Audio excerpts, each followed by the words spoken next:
So think about the last time you were sitting in a crowded room. Um, Maybe it was a boardroom or a classroom or, just a dinner table with people you really wanted to impress. Right, we've all been there. Yeah.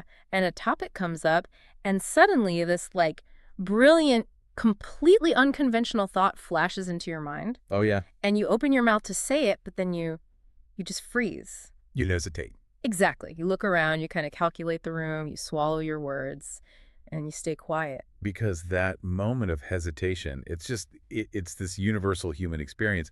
It's that sudden, overwhelming wave of self-doubt where we basically assess the social risk of our own ideas, Right. and we just find them too dangerous to vocalize out loud. And then, 10 minutes later, someone else across the table clears their throat and says the exact same thing you were just thinking. Ugh, the worst. It is. The whole room bursts into applause. They get the credit, they get the nods of approval, and you're just left sitting there completely frustrated with yourself. That crushing feeling of self-censorship is exactly what Ralph Waldo Emerson diagnosed nearly 2 centuries ago. Yes, in his essay, Self-Reliance, which is the source material for today's deep dive. It's such a profound text. It really is. And our mission today is to explore how to use this framework to reclaim your own mind, especially in a world that is just obsessed with conformity and external validation and total information overload. And Emerson's foundational premise here is startling, honestly, because he redefines intelligence entirely. How so?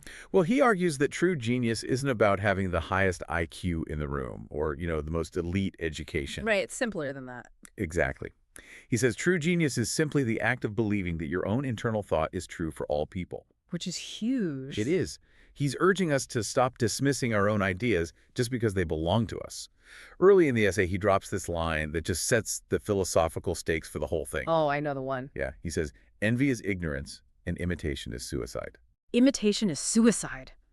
I mean, wow. You are literally killing a part of your own identity every single time you choose to copy someone else instead of, voicing your own truth. Yeah, it's a brutal way to put it, but it's accurate. So then the question becomes, how do we actually break out of that cycle? Because it's hard. Right. And Emerson starts by drawing this really sharp contrast between Yeah. the pure independent individual and the crushing pressures of the collective society. Right. And he uses this incredible image of a youth or a boy sitting in a parlor. Yes, he uses youth as the ultimate symbol of the unfiltered mind. Because the kid just doesn't care. Exactly. A boy sitting in a parlor watching adults, he isn't burdened by self-consciousness. He doesn't care about the political consequences of his opinions, and he definitely isn't trying to cater to the adults in the room. He judges everything purely and spontaneously. Honestly. If a conversation is boring, the kid declares it boring. Yeah, or if someone is being ridiculous, he just laughs at them. Right. The essay points out that the boy doesn't feel the need to win over the adults. The adults are the ones who feel compelled to win over the boy. He possesses this kind of king-like indifference. Which is so powerful. Mhm. But then, as we grow up, that indifference just vanishes. Because we start seeking approval. Exactly. Emerson argues that the moment we perform an action that gets applauded or judged by society, we are thrown into a psychological prison. Because now we're hooked on it. We lose that pure perspective because we start anticipating the applause or we start fearing the criticism. Which brings us to, honestly, one of the most powerful concepts in the text.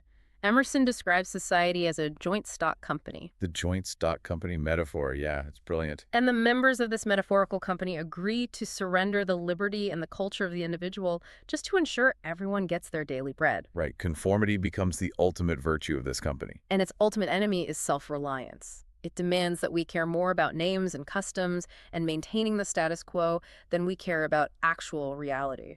Exactly. But okay, let's unpack this for a second.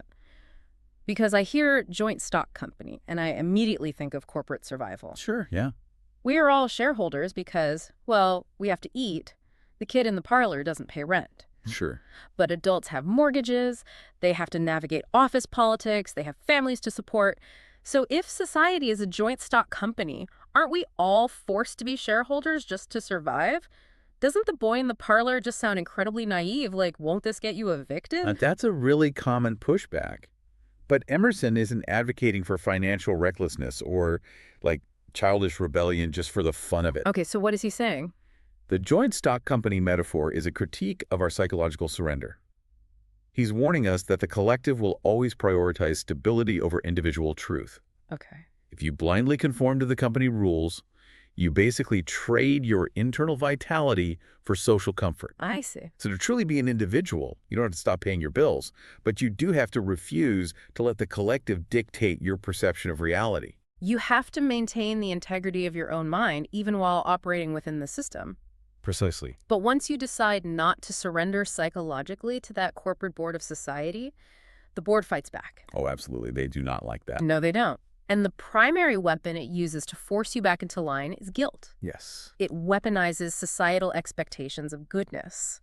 And this leads us right into some of the text's most controversial territory. It definitely gets edgy here. Because it's one thing to refuse to dress like everyone else, right? But it's another thing entirely when society dictates that if you don't support a specific popular cause, you're just morally deficient. Right. Emerson offers this really fierce critique of performative morality.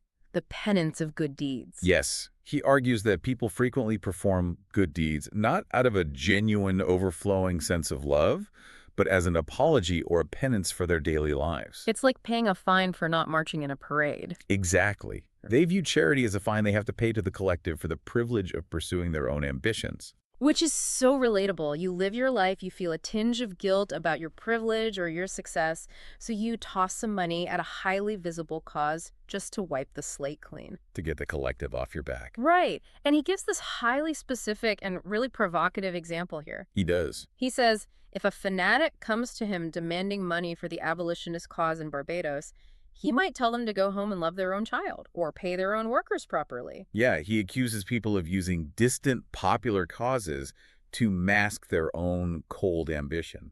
But, okay, wait, here's where it gets really interesting. Because to fully grasp the weight of that example, we have to look at the historical context, right? Absolutely. Mid-19th century.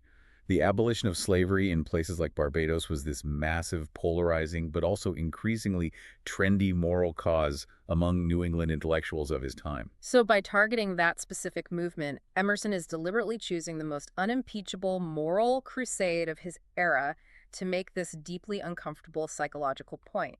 Exactly. We should be clear. He remains entirely neutral on the politics of the cause itself here. Right. He's not taking a side on the politics. No, but he refuses to hand over his energy to an activist he views as hypocritical.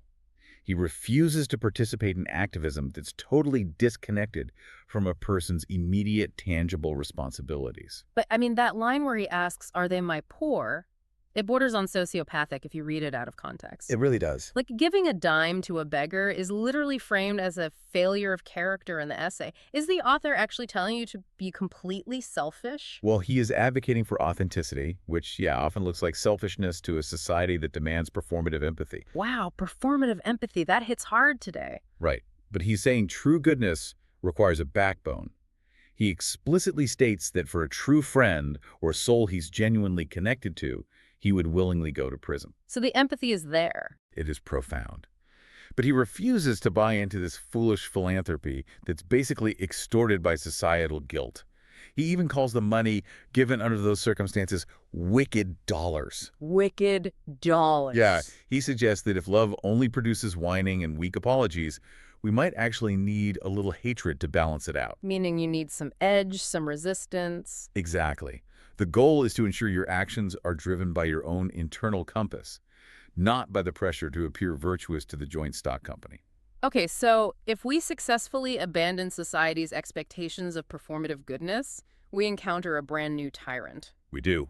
The text illustrates that the next thing holding us back isn't the fear of others, it's the fear of contradicting ourselves. Yes, we transition from fighting the crowd to fighting our own past. Which brings us to one of the most famous concepts from this essay. Ah, the hobgoblin. Yes, a foolish consistency is the hobgoblin of little minds, adored by little statesmen and philosophers and divines. It's such a great quote. He says we drag around the corpse of our memory. The corpse of memory? It's grotesque, but it's such a brilliant image. It really is. We literally drag a dead body behind us everywhere we go, just desperately trying to ensure our actions today perfectly align with the statement we made, like, 5 years ago. Because we're terrified of the accusation of hypocrisy. Exactly. We revere our past statements because we crave predictability. We want it for ourselves, and we want it for the people observing us. Right. But committing to a past version of yourself prevents you from living fully in the present moment. You just can't respond to new truths or new data or new experiences if your primary goal is to avoid contradicting who you were yesterday. Okay, but let me offer an analogy here because I'm struggling with the practical application of this. Sure. So is this the ultimate get-out-of-jail-free card for being a hypocrite? Like, can you just change your mind every 5 minutes? Let's move Because he on. uses the ship analogy, right? He says a sailing ship has to tack, making a series of zigzagging directional shifts against the wind. And if you look at just one or two shifts, the ship's path looks totally erratic. But if I take that philosophy into my career and I tell my boss I'm tacking every time I completely drop the ball or change my mind on a major project, They're going to get fired. exactly, I'm going to Okay. get fired. There has to be a difference between authentic pivoting and just being an erratic liability. That's a great point. And the distinction really lies in the macro destination. Okay, the macro destination. Right. If you zoom out to a higher vantage point, all those individual zigzags of that sailing ship, they actually form a perfectly straight line toward a specific port. An erratic employee has no destination. They're just blowing in the wind.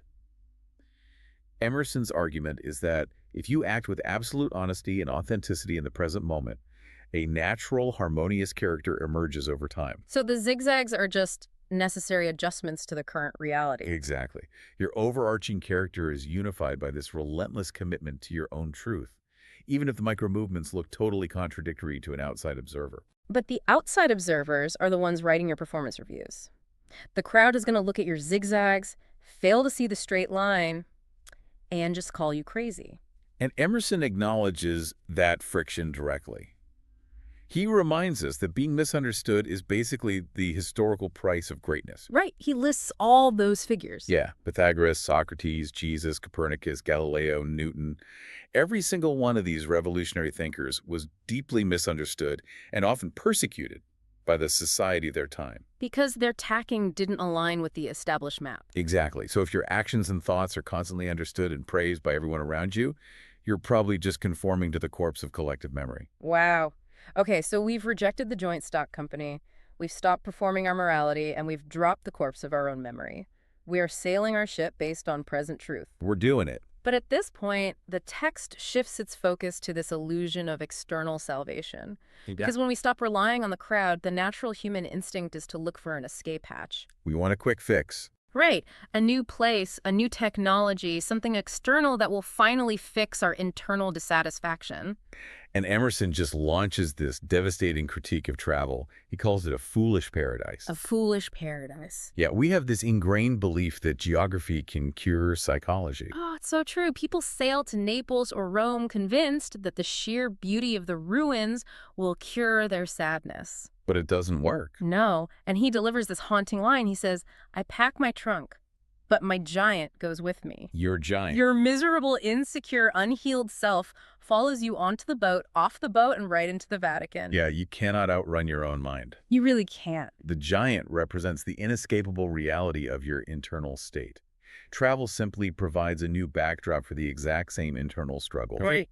And this critique of physical movement actually expands into a broader systemic critique of societal progress itself. Because we have this myth of progress. Yes, we hold on to this deep-seated superstition that humanity is constantly advancing toward this utopian future through innovation.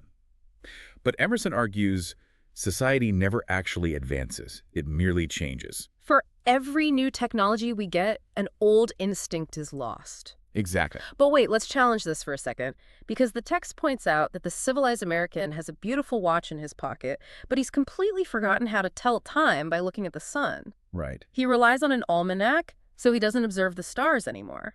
I mean, I'm looking at my smartphone right now, thinking about the massive amount of information I outsource to it. Is the ultimate conclusion here that having a pocket watch is bad? Are we supposed to throw away our smartphones and go live in the woods? Well, no. He's not inherently anti-technology. Okay. What he's diagnosing is the atrophy of human instinct. His warning is really about the externalization of our power. The externalization of power. Yeah. When you rely entirely on the pocket watch, or the institution, or the smartphone, you outsource your internal capabilities. You become dependent. Ah, I see. And this dependency extends most dangerously to property. We build our identities around what we own rather than what we are. Oh, absolutely. People start measuring their own worth and the worth of others by the size of their portfolio or the brand of their car. And if your sense of self-worth is tethered to your bank account or your professional title or the technology you own, you're living in a state of extreme vulnerability. Because it can all be taken away. Exactly. A market crash, a corporate restructuring, a natural disaster, they can wipe all of those things out in a single day. But your character. A living, cultivated, internal character cannot be stolen. It is the only true enduring wealth because it's generated entirely from within. So if I can't outrun my giant by flying to Rome, and I can't defeat it by buying a nicer pocket watch or a new phone, how do I actually confront it? That is the big question. Does the text give us a mechanical process for neutralizing that internal critic? Or is it just this vague mandate to, trust yourself? It's not vague at all, actually. The mechanism he offers is radical presence. Radical presence. Yes. You neutralize the giant by refusing to feed it with regrets from the past or anxieties about the future. Because the giant survives on external validation. And temporal displacement. By unapologetically occupying the present moment and trusting the divine intuition that already exists inside you, you basically starve the giant of its power. You start looking outside yourself for the answers that are already written in your own nature. Exactly. Man, we have navigated through some incredibly dense and challenging philosophy today. We really have. From the boy in the parlor defying the joint stock company, to the zigzagging ship, to the giant that follows us to Rome. Let's synthesize all of these takeaways for the listener. At the end of the day, how does this framework reshape the way we operate in our daily lives? I think the ultimate lesson distilled from all of this is a singular, uncompromising truth. Nothing can bring you peace but yourself. Nothing can bring you peace but yourself. Right. True power and true genius only arrive when you stop begging for external validation. Whether that's through prayer, or travel, or charity, or societal approval. Exactly. Whether you're seeking that validation through performative activism, conforming to your industry's standards, traveling the world to quote-unquote find yourself, or hoarding property, it is all a distraction. It's all the joint stock company. Yes.